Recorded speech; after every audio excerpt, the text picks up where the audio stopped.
Wow! What a beautiful day. What a beautiful crowd. Thank you so much for coming out today. Oh, okay, do you want to hold that up a little bit higher? All right.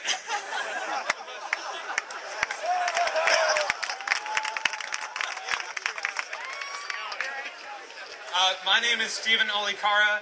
I have the great honor of serving as the president of the senior class. We've worked a long, long time, many years, to put on this event, to convince the university of the importance of having a major all-graduates event with a top speaker. So in some ways, the creation of this event is the big message we want to share with you today, and that's our theme of the entire year of Think Big and Change the World. So one real question, first of all, and then I'll get into the introduction. How excited are you to hear Dr. Neil deGrasse Tyson?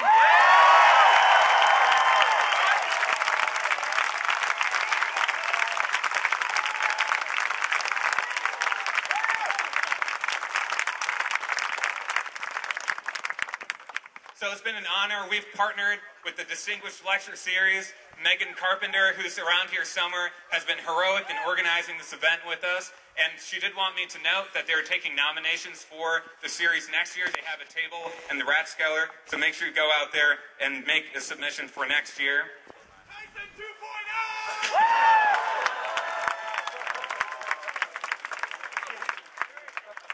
So in thinking about the speaker we wanted today, we wanted someone who would inspire the next generation, which is not the leaders of tomorrow, but the leaders of today, which is all of you. And we wanted someone who would inspire us to dream about the future and to be so bold to actually go about making that change and shaping the future. That's a power that I believe all of you have. I know Dr. Tyson feels the same way. All of you know him, so no real introduction is needed, but he is a world-renowned astrophysicist. He is the director of the Hayden Planetarium in New York. He is a best-selling author of many books that I'm sure many of you have with you today. He was named in Time's 100 most influential people in the world, and he was People Magazine's sexiest astrophysicist alive.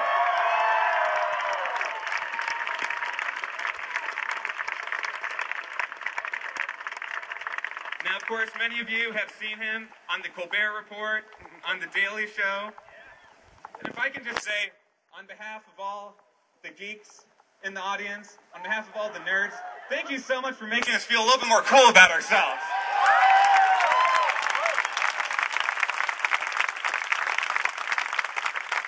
So for the University of Wisconsin Madison, for the senior class officers, for the Distinguished Lecture Series, it is my great honor and privilege to introduce Dr. Neil deGrasse Tyson.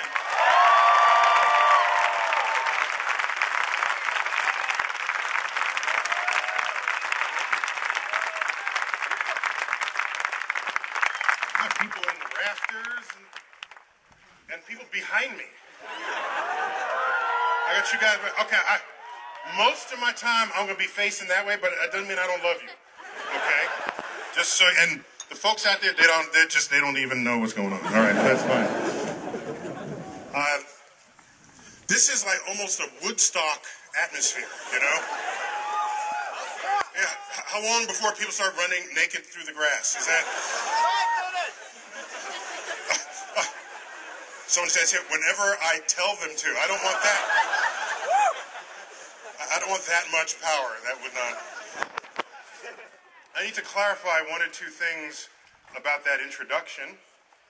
First, that People Magazine distinction, that was 12 years ago. First of all. Second, consider the category. I'm just saying. You can't get that big-headed about being the sexiest astrophysicist. I don't know, you know, who did I beat out for that, you know?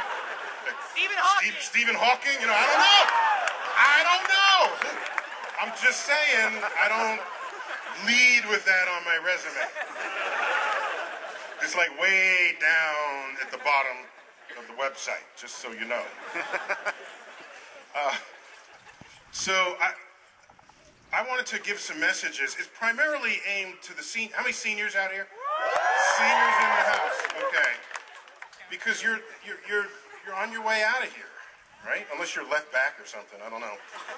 And so I just want to, I'll put things in context because it's bad out there, right? And somebody needs to fix it. Somebody. I don't care who. Somebody needs to fix it. I'll give you some examples of how bad it is. Oh, by the way, are you guys, do you want to stand the whole time? I mean, you could sit. Can you sit? Just sit.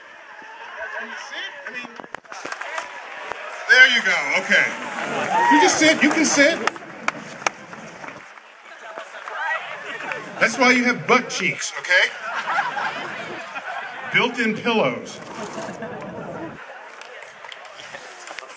Now that feels. I like that better. That feels better. Feels more. You guys okay back there?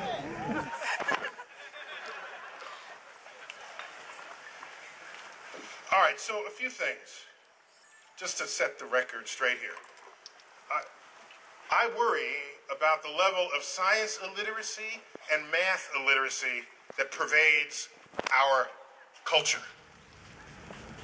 And I have examples of this, and they're embarrassing examples. This is the United States of America, the 21st century, all right? I have walked up and I'm from New York City, a lot of tall buildings in New York City. You go inside the elevator, and you look at the numbers for all the floors, and you count them, right? 7, 8, 9, 10, 11, 12, 14. And I'm thinking, where did 13 go? Somebody is superstitious enough to change the elevator bank to exclude 13 from the floor count of the building. What country is this? I feel like taking a Sharpie, crossing off the 14. That's the 13th floor. You're not fooling anybody. Then, there's a headline in the newspaper lamenting the state of education in the region. And it says half the schools in the district are below average. And I'm thinking, well, wait a minute. That's kind of what an average, that's kind of what you expect. Kind of pretty much half will be below. The journalist probably meant half are below standards or below grade level. That's not what they said, though. So that was a mathematically illiterate journalist. All right? When you are illiterate in these ways and you get cast into society with jobs, it has consequences. Let's go into Congress. I will not say who said this.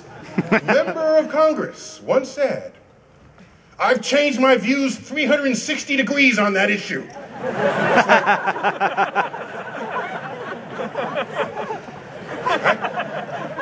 They're facing the same direction. Last I checked, 360 degrees is a full circle. So they didn't change any views at all.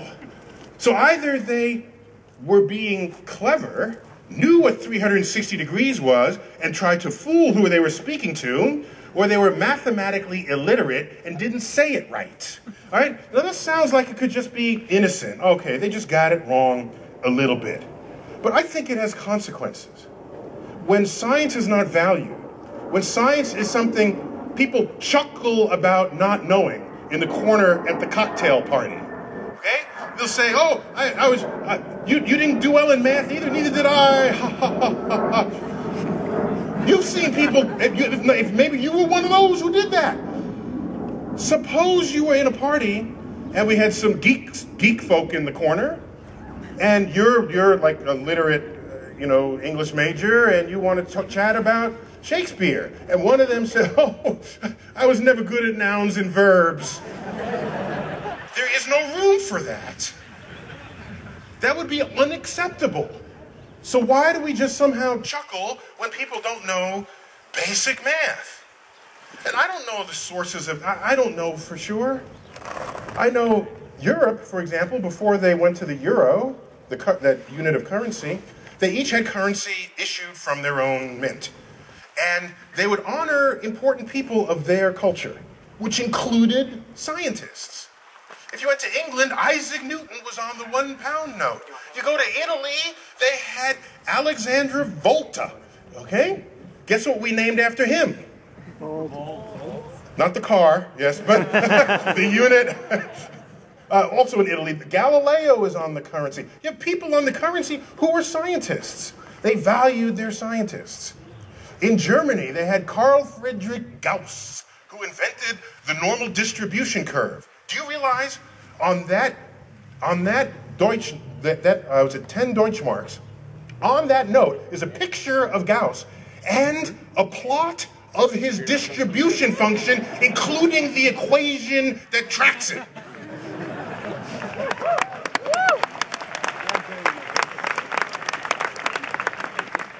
Imagine if on our money we had equations.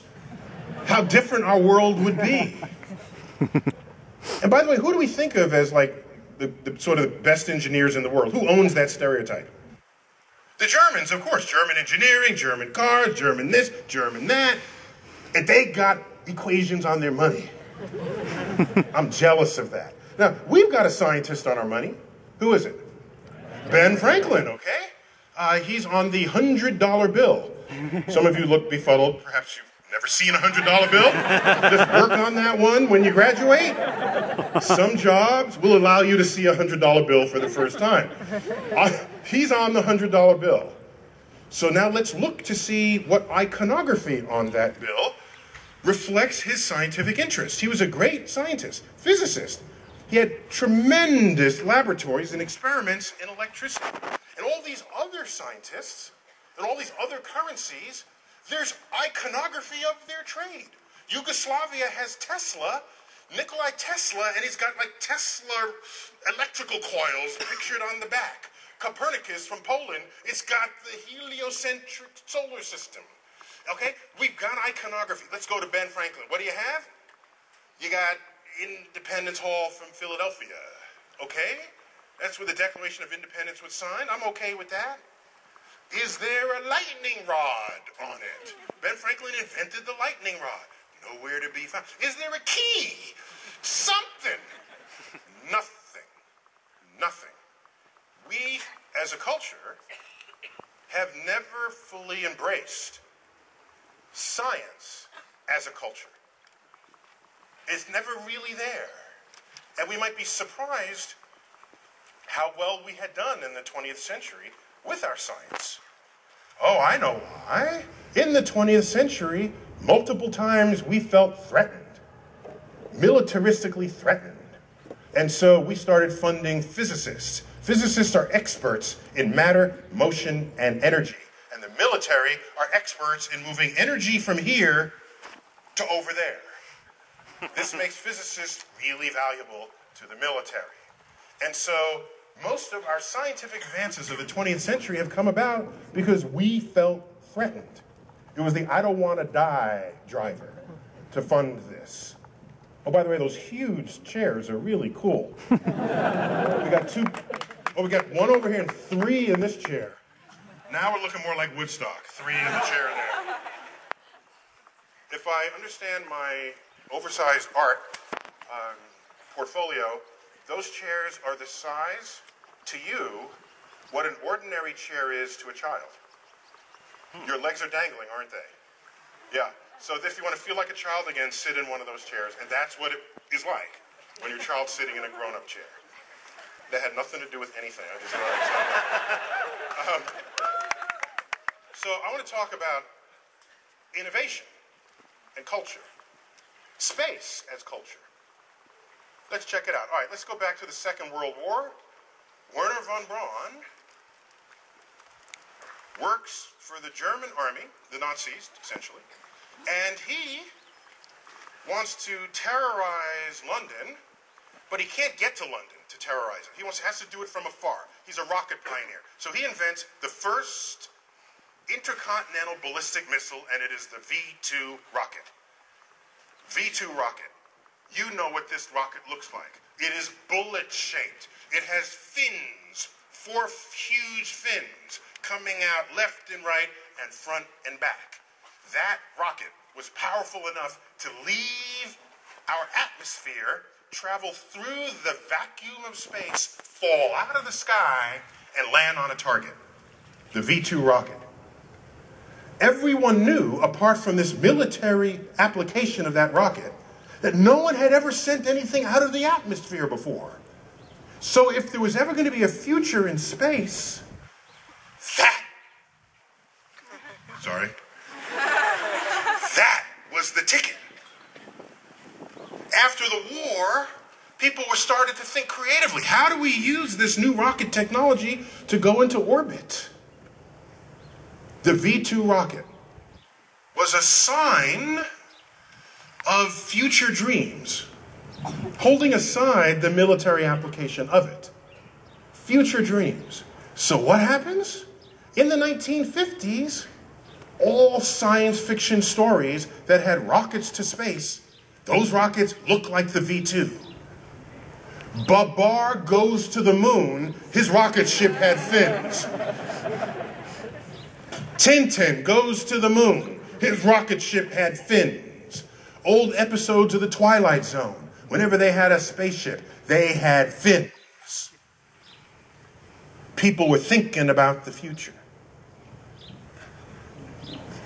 Who here is old enough to remember the 1950s when cars had fins? It influenced car design. You might have gone up to those car designers and said, well, why did these fins come from? Oh, it just looks cool. They might not even be aware of the cultural force of what it is to dream about out there. Because when something operates as a culture, you're not even conscious of it. You just do it. You're not even thinking about it. I'll give you an example of culture operating. My first time I ever visited Italy, I go into a grocery store. And I walk by and I say, what is this?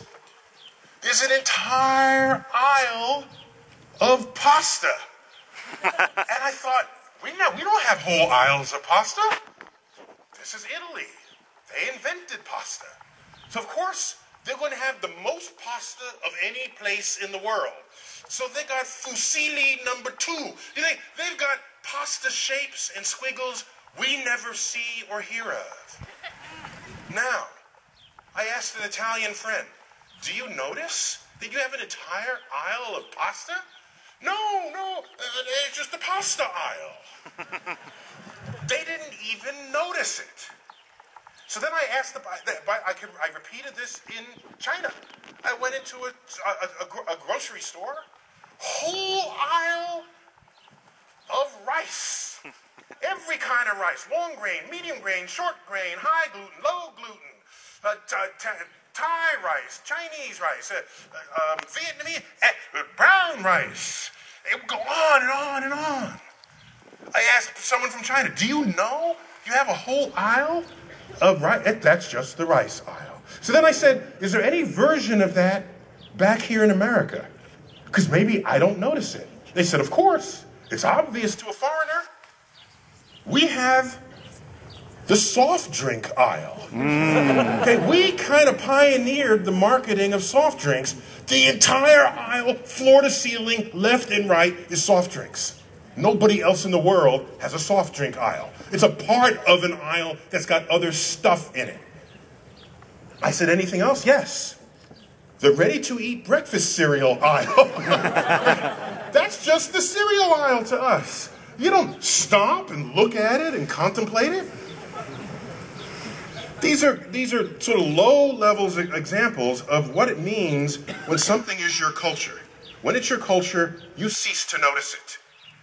That's a good thing. I'm not complaining. I'm just asserting that we have fins going into space and our cars had fins. And it's easy to think that that's just cool. That is this V-2 rocket operating on the creativity of car designers. So what happens? Kennedy gives a speech, 1961, May 25th. We're coming up on the 50th anniversary of this speech, joint session of Congress. He says, we're going to the moon. We're going to the moon. And by the way, this guy who invented the V-2 rocket, we didn't take him to Nuremberg. No, he was not hanged for war crimes. No, we snatched him, put him in Huntsville, Alabama. That would have been a shock, I think, for a German. That one, Huntsville, Alabama. He was tasked with creating America's future in space. And he designed this 3-stage Saturn V rocket. The Saturn V rocket, 32 stories tall. It has fins, but they're not big fins. They're little fins. They did some aerodynamics and they figured out little fins are just fine. Right around the early 60s, 1962, 63, 64, the fins went away on the cars. The fins went away. Oh, it ran its course. No, the spaceships didn't have fins anymore. All right. Consider the following. Consider. The 1960s was the bloodiest decade in American history since the Civil War. There was a Cold War. There was a hot war in Southeast Asia. There was campus unrest. Buildings, even here, were blowing up from student protests of our presence in Southeast Asia. There were assassinations. There was the Tet Offensive in February 1968. The civil rights movement was playing out weekly. The conflict and the unrest. In that decade, we were going to the moon. Now watch. 1962, a book is published by Rachel Carson called Silent Spring. It was a #1 bestseller on the New York Times, and it is widely credited with birthing the modern green movement, the modern movement where people care about the earth. Nope. No, maybe it planted a couple of seeds, but that was 1962. Let's come forward a little bit and watch what happens, okay? What happens in 1964? The New York World's Fair. If anything was about thinking about tomorrow, it was the World's Fair. Everything was about tomorrow. A tomorrow that technology and science would bring you. Again, this is the bloodiest decade in American history, the most turbulent in American history since the Civil War. And we've got people thinking about tomorrow. The Unisphere, that's the sphere Earth. It had 3 rings around it. If you ask the designers, they said, oh, we just thought the 3 rings looked cool. Excuse me? America's first astronaut went around Earth how many times? 3 times. John Glenn made 3 orbits around the Earth. That Earth isn't just sitting there as an Earth, it's got 3 rings around it. Tipped around near the equator. All right? By the way, if you forget what this Unisphere looks like, the latest Men in Black movie comes out. That's an important place in their, I think they pick up aliens there or something. It'll surely make a cameo, yet another cameo appearance in that film. So, let's keep going forward. We have the Mercury program, the Gemini program. Who here got a little misty-eyed during the last shuttle mission? Raise your hand if you got a little misty-eyed. Little misty-eyed. Okay, that's not why you were getting misty-eyed. You think you're misty-eyed because it was the last shuttle mission. No. You don't even understand your own emotions. You were misty-eyed because there was not another spaceship on an adjacent launch pad to continue that epic adventure. That's why you were misty-eyed.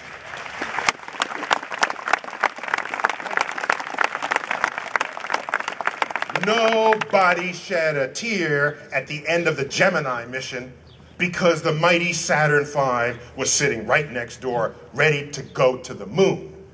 Gemini, oh, isn't that quaint? Let's dust it off, put it in a museum, but let's get on with the exploration. That's why you were shedding a tear. None of this nostalgia for stuff that came before. When you have nostalgia, the people who have nostalgia for stuff that came before, it's because nothing is following it. That's when you have nostalgia. That's what drives nostalgia. There's nothing to keep you going.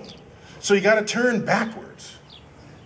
In fact, if we're not careful, this decade The 2010s will be remembered as the decade of 50-year anniversaries of stuff that happened in the 60s.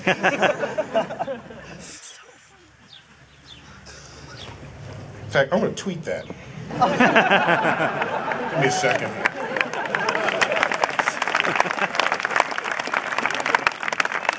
Can't let that one go.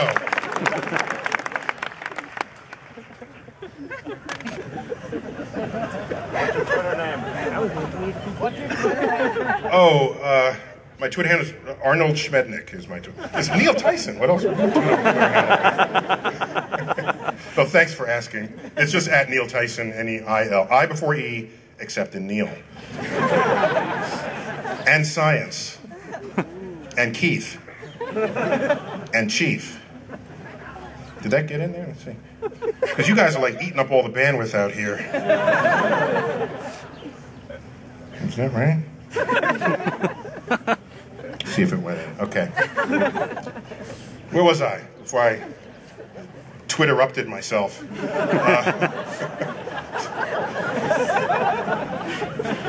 Thank you. 50th anniversary of stuff that happened in the 50s. So by the way, these dreams of tomorrow, I know most of you are still in school. Who's here? Any old folks here? Just raise your hand if you're some old folks. Some old folks. Old folks remember. Ma'am, you are not that old. The gentleman behind you, raise your hand, please. You're old. There you go. All the ones with the gray hair will remember in that period, you didn't have to go more than a week or two before an article came out in Time magazine, Life magazine, Look magazine that talked about the city of tomorrow, the home of tomorrow, transportation of tomorrow, food of tomorrow. Tomorrow was a fundamental presence in the culture. And if you wanted to make that tomorrow happen, you knew you needed to understand science and technology to get there. It was built in. So now let's see what else goes on in that decade. 1968 comes around, the bloodiest year in the bloodiest decade. Martin Luther King is shot. RFK is shot. As I said earlier, that was the Tet Offensive. Apollo 8 is launched, December 1968. Apollo 8, a forgotten mission. People don't think about Apollo 8. We all remember Apollo 11 with Neil Armstrong. Apollo 8, it was the first time anybody ever left Earth with another world as the destination. They did not plan to land. That would happen later. They're testing the rocket, the translunar injection, which is what it's called, when they light that tertiary rocket and it gets them out of Earth orbit and they're headed for the moon. Apollo 8 went to the moon, went into orbit around the moon. Here was this mission to go to the moon to see what the moon is about. And as they orbit the backside of the moon, they lift up their Hasselblad camera, and what rises over the horizon? Earth. Earth. That picture is snapped. It is the most recognized photo of anything that has ever been photographed in the history of the world. Earthrise over the moon.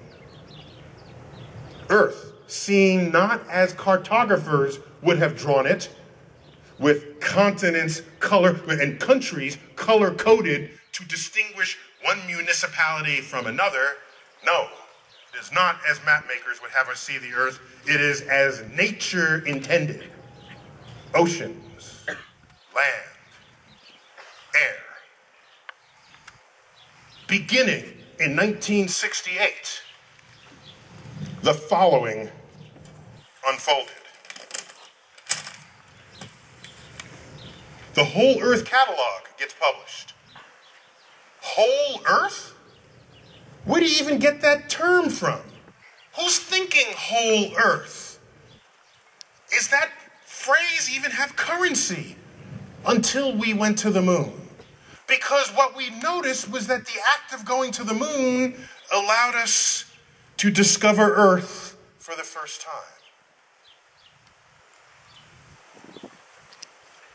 1970.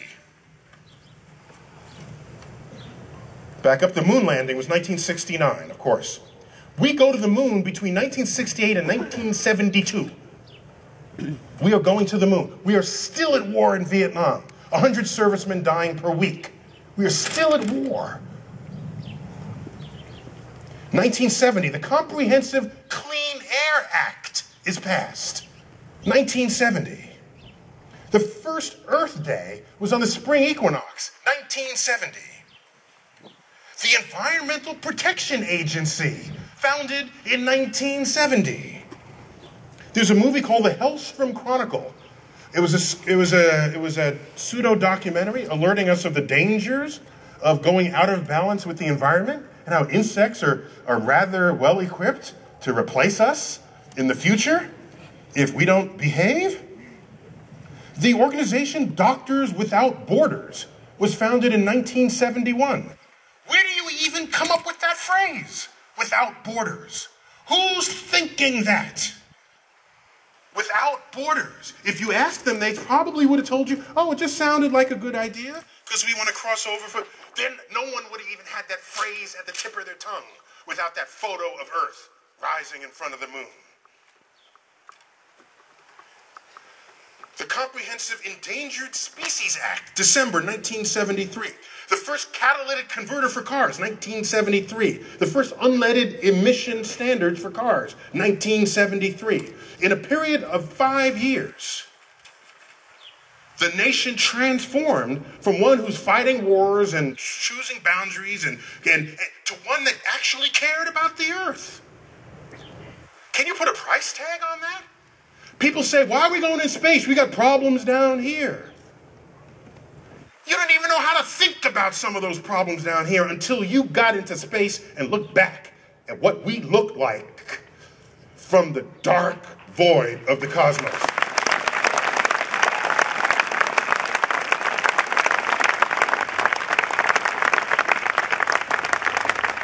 That is culture operating on our ideas, on our dreams, on our creativity. That's what I'm talking about. All right, so 1973, we stopped going to the moon. All those articles end. People aren't thinking about tomorrow anymore. It's just not there. Every now and then, maybe, but it wasn't part of our culture. The World's Fair of the 1970s wasn't really about tomorrow. It was, but it was like, oh, we have to be a little more energy conservative. Okay, so it was this failure of people's dreams. The 1970s World's Fair. It missed the point of what a World's Fair meant. It was not issued forth in a culture that viewed tomorrow as something that was in our reach. Because when you go into the moon, that is a really tomorrow thought. It influenced movie production. It influenced television production. It influenced novels.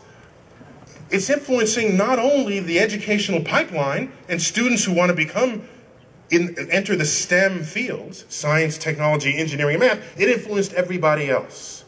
Journalists did stories about space. Artists were influenced about space. Poets were influenced by this majestic vista that we had upon Earth.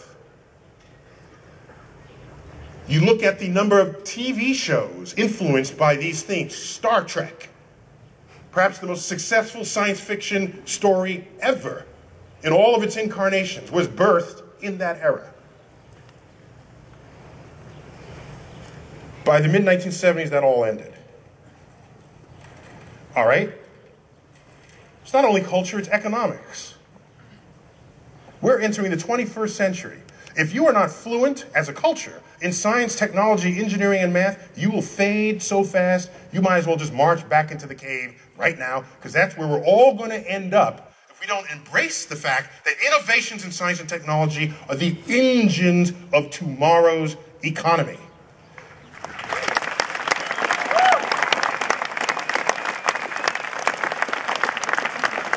I'm not making this up. Developed nations have known this since the Industrial Revolution. They've known this. Anyone who has embraced innovations in science and technology has led the world. Led the world in every way that mattered to a nation that advances. Something else you can do. On what level did this influence it? Our economy has grown consistently since the 1960s. But you can ask the question a different way. How much has it grown between the beginning of a decade and the end of a decade as a percent? The highest percent growth in the last 50 years was between 1960 and 1970. In that 10-year period, the economy grew at a higher rate than in any decade that followed. You know the second highest decade? Second to that decade? The 1970s. The third decade? The 1980s. Fourth? The 1990s. Fifth? The 2000s. Sixth? Now. Now, have you looked at how much interest you're getting on your savings account? Have you done? You didn't think decimals could get that low, did you? What is it? 0.001%? Is that the right number? Zeros? Someone help me here. How much? What's the percent? What are we getting? 0.015. I want that amount because I ain't getting. He's got 0.015. Our economy has flatlined as our distance has increased. Time distance has increased from that era. Some years ago, I did a study. I wanted to go to Mars. I wanted to send people to Mars. And I said, well, this would be really expensive. Would anyone agree to do it? I thought. It might be a challenge. So I said, let me just look at the history of all the expensive stuff people did in the past. All right? Then I look at what drove them to do it. I look it up on the table. I say, hey, we could do that as Americans in the 20th. So let me do that. So I was going to make a whole set of tables on the drivers that compelled nations and cultures to do expensive things. Expensive financially or in terms of human capital as well. I came up with only 3 drivers. 3. First, let's agree what's on the list. The pyramids, the cathedrals, churches of Europe. Take that as an activity. That was very expensive. The Great Wall of China, the Manhattan Project that built the atomic bomb, the Apollo Project, what else? The Columbus voyages. Major investments of a culture. We'd all agree they're expensive. What drove them? Only 3, any one of 3 things, no more, no fewer. English majors, you're happy I said fewer there? Let me get an amen from the English majors out there, okay? Fewer because it's a countable number. That's how that works, all right?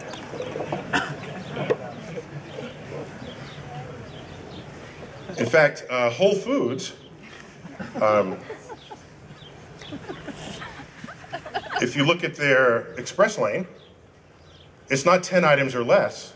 They actually say 10 items or fewer. See, so they got this figured out. So that's how they justify charging you so much, because they hired an English professor to help them do this. What was I talking about? 3 things. Thank you. Somebody front row is paying attention here. Thank you. 3 things. 3. Number 1 of them all is obvious. It's the I don't want to die driver. The war driver. That's what gives you the Great Wall of China. That's what gives you the Manhattan Project. That's what gave us the Apollo Project. Oh, no, wait a minute. No, we're explorers. We're discoverers. What about that Kennedy speech? He says we will do this not because it's easy, but because it's hard. He had charisma, and we're explorers. You know that speech in the joint session of Congress where he says we'll put a man on the moon and return him safely to Earth? You know that speech? Go 3 paragraphs earlier in that speech. That speech was given 6 weeks after Yuri Gagarin came out of orbit. We didn't yet have a vehicle that wouldn't kill one of our astronauts for having going up in it. And Kennedy's saying, we're going to go to the moon before the decade is out. 3 paragraphs earlier, what does he say? He says, if the events of recent weeks are Gagarin had come out of orbit. If the events of recent weeks are any indication of the minds of men everywhere, of the impact of this adventure, then we need to show the world the path of freedom over the path of tyranny. It was a battle cry against communism. The rest was fluff. You go to Kennedy Space Center in Florida, there's a bust of Kennedy there. Of course there would be. And there's a granite wall behind him. And chiseled into that granite, it says, we will put a man on the moon and return him safely to Earth. And I'm thinking, well, how about the rest of that speech? How about the kill the commies part of that speech? Plenty of room on this wall. Kill the commies, go to the moon. They left that out. They left that out. They cleansed our memory of that period and of ourselves. The real driver was war. The space enthusiasts were delusional about this. We're going to the moon. That's great. We keep this up. By the 1980s, we'll be on Mars. Yeah. That's if Discovery were driving the check writing. Yeah, we'd be on Mars by the 1980s. But we were at war with Russia, the Soviet Union, and they said they were going to put someone on the moon, and that would have been the new high ground, and we were going to have none of it. So we put a man on the moon, found out they're not going to the moon. That's the end of the space program. Some people said, oh, you lost your political will, you lost your drive. No, we lost the enemy. This is different. In fact, over that period, we lost practically every measure of scientific, of space achievement in a head-to-head contest with the Soviet Union. We would finally go to the moon and we say, we win. Okay, that we declare ourselves winners. But anyone who kept a scorecard along the way would show that we lost practically every other metric. The Russians had the first satellite, the first non-human animal, the first human, the first woman, the first black person, that's someone from Cuba, the first space station, the longest time logged in space. They had the first landers on Venus, the first landers on the moon. They had a rover on the moon while our astronauts were there. We were reactive to the Soviet Union, not proactive. Yet we remember ourselves as leaders. My only point of that is to say we were at war and the money flowed like rivers. And the moment the war threat ended, the money stopped. That's why we're not on Mars now. So I say to myself, if war is one of the drivers, is there any other? I don't want war to be a reason to go to Mars. Maybe others, I don't want that to be a reason. But you know we would do it if we felt threatened. And so I had a plot. I said, okay, I'm going to sneak over to China and, just go into the office of the head guy and say, psst, leak a memo. Doesn't have to be true. Just leak a memo that says you want to put military bases on Mars. We'll be on Mars in 10 months.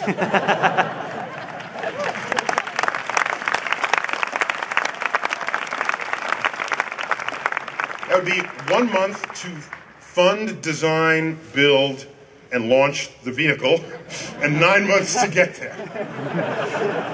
If China wants to put somebody on Mars, they could do it.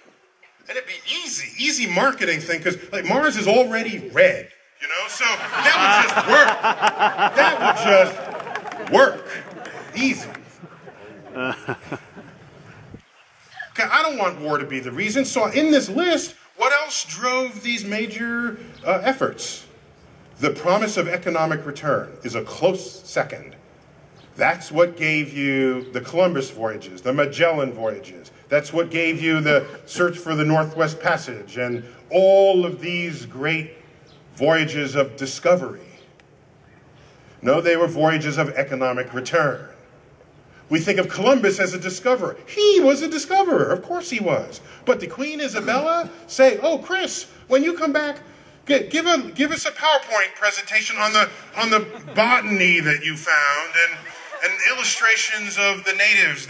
Just talk and tell that to the Academy.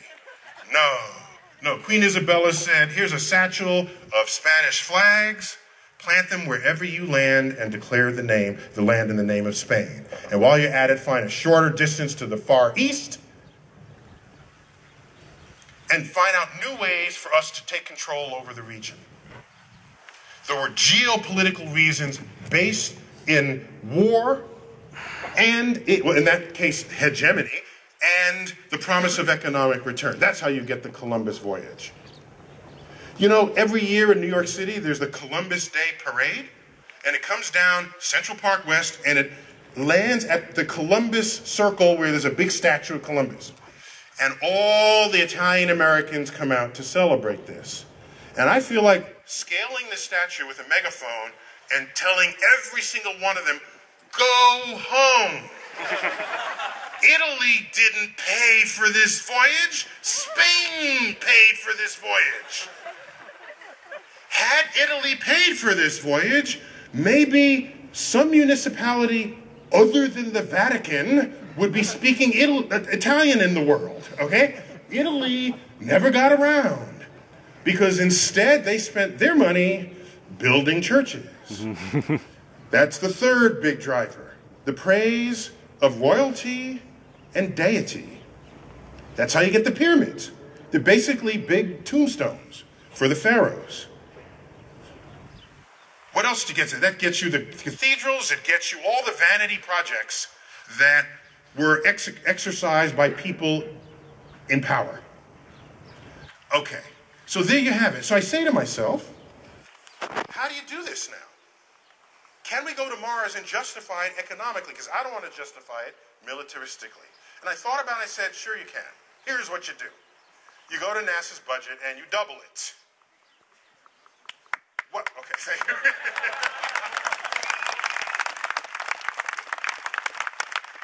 Together now, what is its current budget on the tax dollar? Half a penny. Half a penny on the tax dollar. That's how much we all pay for the space station, formerly the shuttles, all of the NASA centers, 10 of them, the rovers, the Hubble telescope, the Next Generation telescope. 1/2 of 1 penny on the tax dollar. 100% of everybody I know who says, why are we spending money up there? And I said, do you know how much money we're spending up there? And they don't get the right answer. They think it's 5%, 10%, 20%. Then I tell them it's a half a penny on a dollar. They say, I didn't know that. I hadn't thought about it that way. Half a penny on a dollar. You know, I want to start a movement where federal agencies get paid a budget that people think they're getting. In fact, the fact that people think NASA's budget is bigger than it is, there is no greater compliment to NASA, is there? Look at what they're doing with every dollar that they get. They make you think they're spending $20. That's how effective NASA is as a force operating on our culture. All right, so I want to take the half a penny and double it. If you do that, then you can build a whole suite of launch vehicles. And you can go wherever you want in the solar system. And we're going to need biologists because I'm looking for life on Mars. And maybe in the under-ice oceans of Europa, one of the moons of Jupiter that's been kept warm by the gravitational stresses of Jupiter and surrounding moons, pumping energy into that moon, melting that ice, keeping it in a liquid ocean for billions of years. Every place on Earth, we have liquid water, we have life. Even the Dead Sea. In fact, it's called the Dead Sea because they didn't have microscopes when they named it, okay? It's a statement of their scientific ignorance rather than on any insight into what's actually going on there. Europa. If we find life on Europa, top issue, we have to figure this out. What do you call it? And the top, there's no other choice but Europeans, right? That's what Europa. I'm just saying, we got to work that one out because I don't want anybody to get angry. All right, we got to work that one. Europans, I prefer Europeans myself. And that's that joke, you're American going into the bathroom and you're American coming out. What are you inside the bathroom? European? You know, you've heard that one?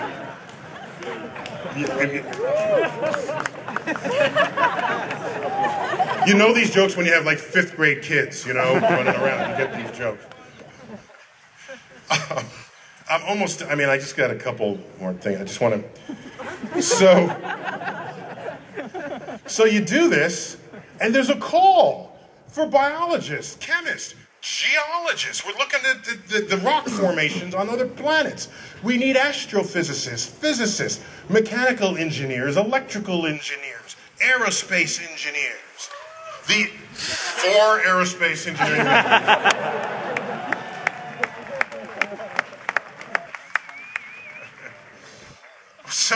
So the call crosses the entire STEM spectrum. And if you do this, you're doing something different tomorrow than you did today. That is the foundation of discovery. I want to land on Mars in a particular way, a way I've never done before. I have to innovate, invent something new. Everything you do that's new in space is headline worthy the next day. It will be writ large. New way to make fuel from the buried waters in the frozen on the aquifers on Mars. There's water in the poles of Moon. We take the water, split the hydrogen and the oxygen, make rocket fuel. If there's a new device that does that, this gets patented. This gets writ large on the daily newspapers. And that operates like a force of nature on the educational pipeline. You don't need special programs under that umbrella. You don't need special programs to convince kids to be interested in science because the discoveries are coming at them left and right. You don't need special tariffs or tax benefits so that companies keep their factories in America. If you agree that you're a global economy, it is the duty of a corporation to produce that product as cheaply as it can, and if it's got to take it to the Philippines to do it, it is expected that that's what they will do. But then we want to cry foul, as we've been doing lately. In the 1960s, no factories went overseas. You know why? Because we were innovating. And when you innovate, you make innovative products that no one else can make because they haven't figured out how to do it yet. That's how you keep your job.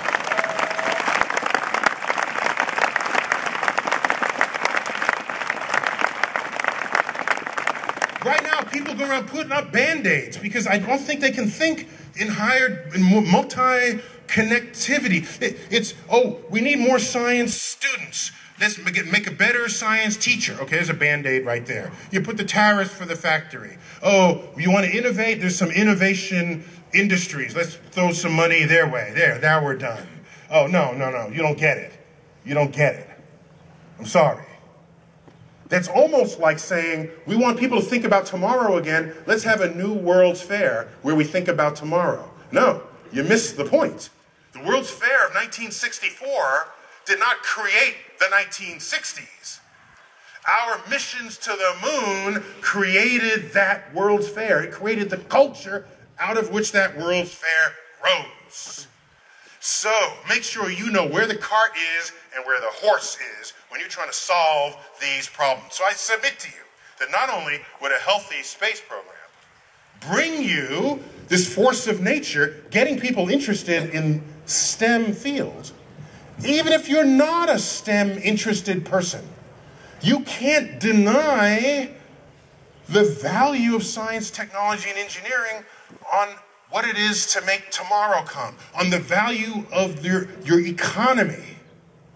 And so it influences artists, journalists, attorneys. You might go into space law. There's a new company that just started planetary resources. They want to mine asteroids. They're going to need lawyers for that, okay? So then we have lawyers chasing asteroids instead of ambulances. What do you think of that? How about that? Okay?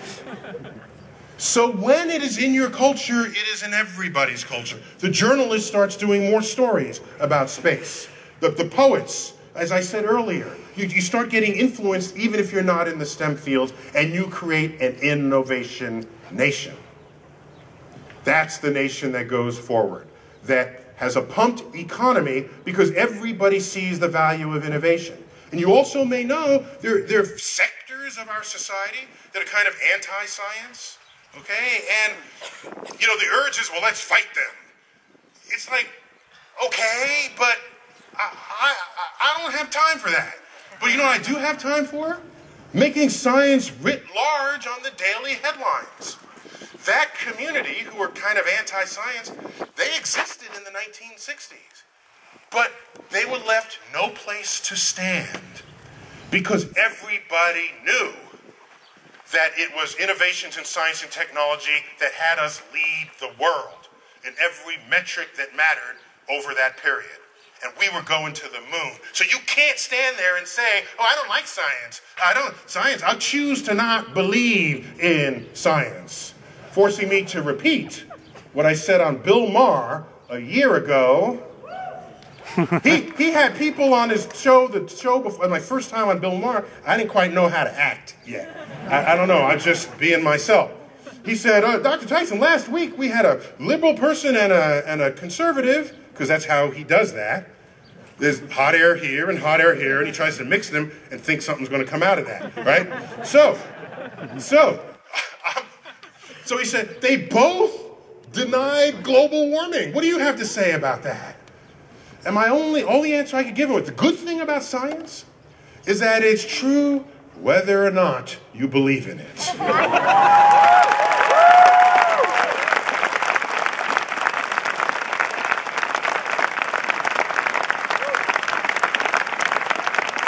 And in that period, science, as I said, was writ large. You had no place to stand in denial of it. They just sent you back to your garage because you had no audience, you couldn't gain adherence, because everyone knew better. That's the way you fix that problem, not running after people, hitting them over the head. We tell ourselves this is a free society. People ought to be able to think however they want, vote however they want. But it ought to be an informed landscape. And if it's not, trouble follows. So, how do we fight politics? How do you fight politics? How do we fight politics? Okay, here's the thing. I like that. By the way, I was going to give my very last line of this talk. I was like warming up for it. It was like right there.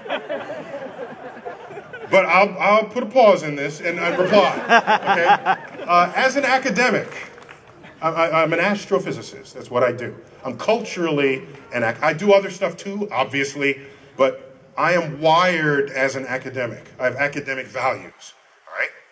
Which is why in my Reddit AMA session, someone asked me, oh, good,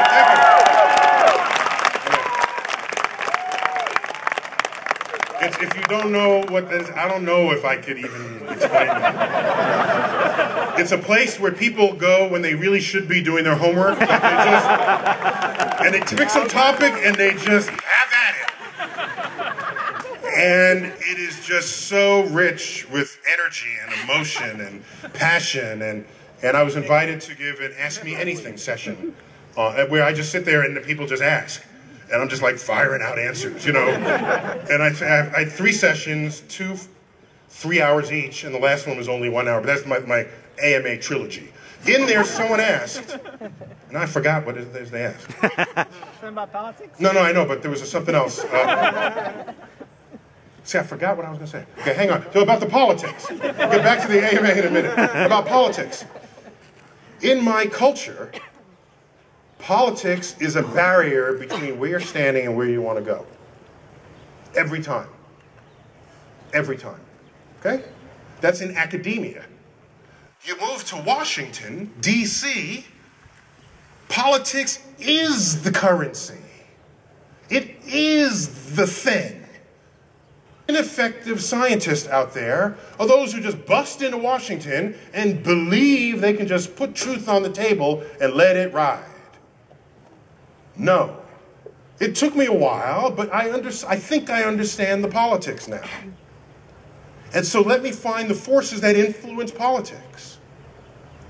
And you know something? Spending big money on space, that's a political solution, not a scientific one. Because science never drove space exploration.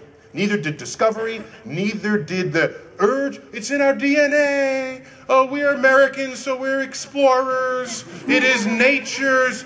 We must explore or we die. None of that has ever been revealed in the history of exploration. War, I don't want to die, driver. Money, I don't want to die, poor, driver. That's what it is. So, without the politics, nothing happens. I don't like it, but I accept it and understand it, and once you understand it, you can then navigate it. Without an understanding, you trip on it, and you fall on your elbow.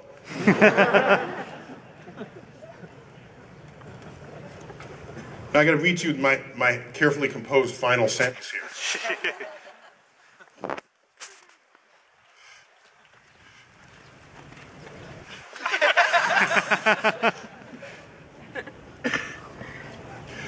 As goes the health of our space frontier, so too goes the economic, the emotional, and the cultural health of this nation. Thank you all for your time. Thank you. Thank you.